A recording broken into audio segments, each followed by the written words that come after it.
Last Saturday, my friends and I decided to have a chill night in and make homemade pizza, since we all agreed that the local pizzeria's idea of extra cheese was just a single slice of American thrown on top. My friend Jamie, who just got a sourdough starter and won't shut up about it, insisted we make the dough from scratch. I was in charge of reading the recipe, which seemed pretty straightforward until I realized I'd accidentally multiplied the yeast by 10. But hey, more yeast just means fluffier crust, right? We left the dough to rise while we played Mario Kart, but after an hour, Jamie went to check on it and let out a scream worthy of a horror movie.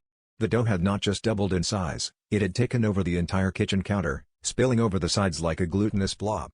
My friend Raj tried to poke it, but it just wobbled menacingly. At this point, our group chat was blowing up with live updates, and someone suggested we just call it a science experiment and order delivery. But things really got out of hand when the dough kept growing and started rolling off the counter, oozing onto the floor and inflating with every passing minute. We opened the windows for ventilation, which only seemed to encourage the dough. Thanks to a gust of wind, it started billowing upwards like it was trying to escape. Neighbors gathered outside to see what was going on, phones out and children pointing, as the dough ballooned to the size of a small car. Someone handed me a Sharpie, so I drew a smiley face on it for morale.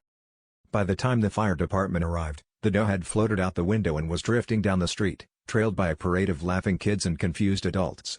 So, if you saw a bunch of people chasing a giant bread balloon last weekend, that was us, officially hosting the neighborhood's first bread balloon parade, because when life gives you too much yeast, you rise to the occasion.